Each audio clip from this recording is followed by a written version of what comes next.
they had a recording of Meek and Diddy Making love? Ew. I don't know if it was love. Okay, you have it? Let's hear it. What? Yo, wait a minute. Wait, You didn't hear this? No! Now, Miran, Yeah. what does that sound authentic? Play it for him absolutely. again. Oh my God. Diddy had that man in the room. Look, yes, I put my ear to the door and I brought the phone because Diddy started going in overdrive. I ain't know what was going on, but I heard being like, yeah, daddy, like when he started all that daddy this and daddy that, and then I heard some hollering and struggling like, yeah, I kept the phone there and I recorded all this because I was like. They said the courtroom went silent. Not a murmur, not a shuffle. Just stunned stillness as a federal judge pressed play on what's now being called the most explosive piece of evidence in the case against Sean Diddy Combs. Phones were confiscated. Reporters were ordered out. What remained was a single audio recording that insiders say left even seasoned prosecutors shaken. One voice was heard loud and clear. "Yeah, Daddy." And just like that, the energy in the room cracked, because what played behind those sealed courtroom doors didn't just hint at secrets. It confirmed what many had only dared to whisper for years. The tape allegedly captured Diddy mid-act, not just with Cassie, as the earlier allegations suggested, but with other high-profile names. Names no one expected. Names like Meek Mill and Will Smith. No, this wasn't some wild Twitter rumor or a clickbait headline.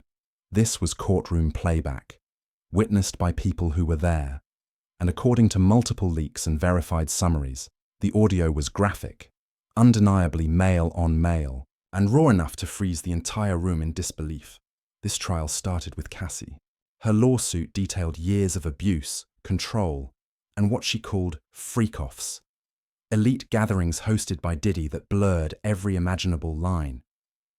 But just when the public thought they understood the scale, the government introduced the audio, and that's when things spiraled. Journalists weren't allowed to record. Phones were off, but insiders were buzzing the second they left that room. They say the audio made it clear. This wasn't just a scandal about Diddy and one woman.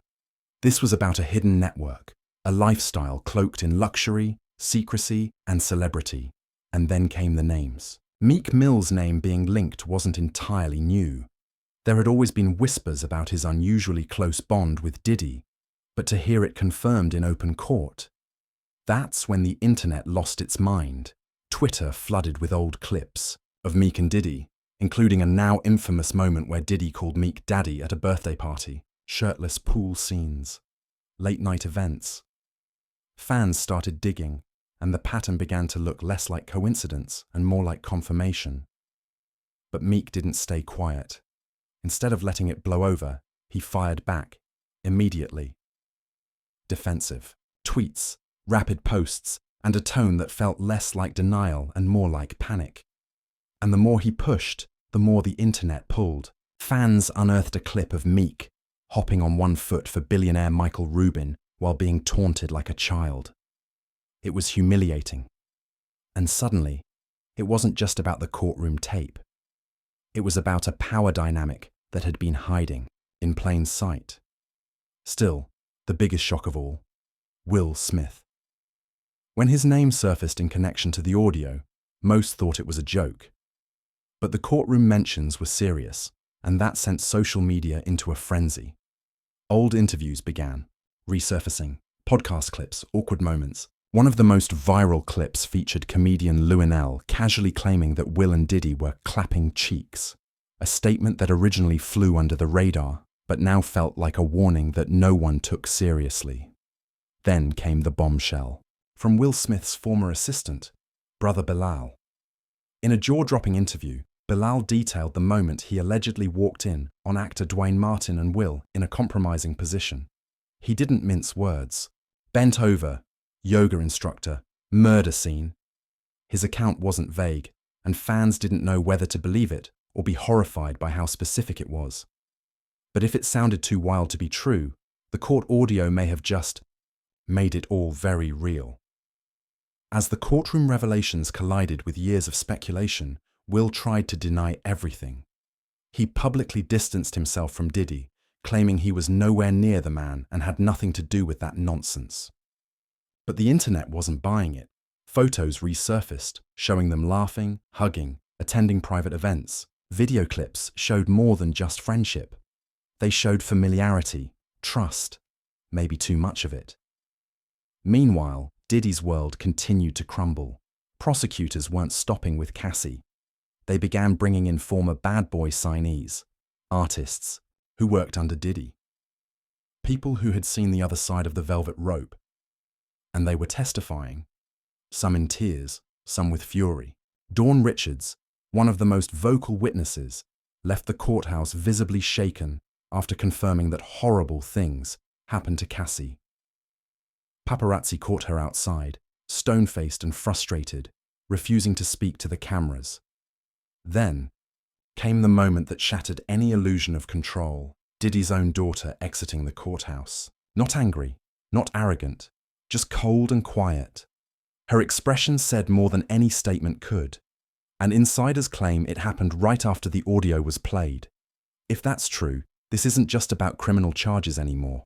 This is about legacy.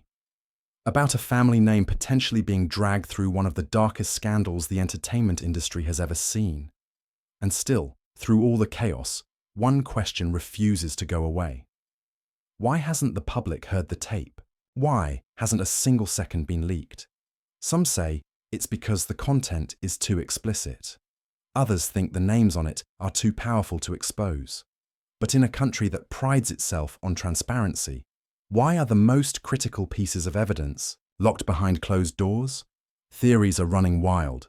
Some believe it's legal strategy, protecting the trial's integrity. Others say it's damage control from billionaires who don't want their reputations permanently ruined.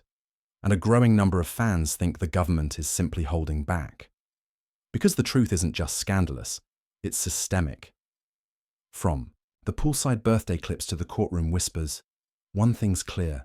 This story isn't just about Diddy anymore. It's about a culture, a secret world of unchecked power, where money, fame, and manipulation collide behind velvet ropes and soundproof walls. And if this audio ever leaks, if the world hears what those jurors heard, everything could change. So what do you think? Is the tape real? Are these men victims of a smear campaign? Or is this the unraveling of a decades-long cover-up? Let us know in the comments, and stay tuned, because this isn't over. We're diving into more court updates, more industry exposés, and more unfiltered truth, real soon.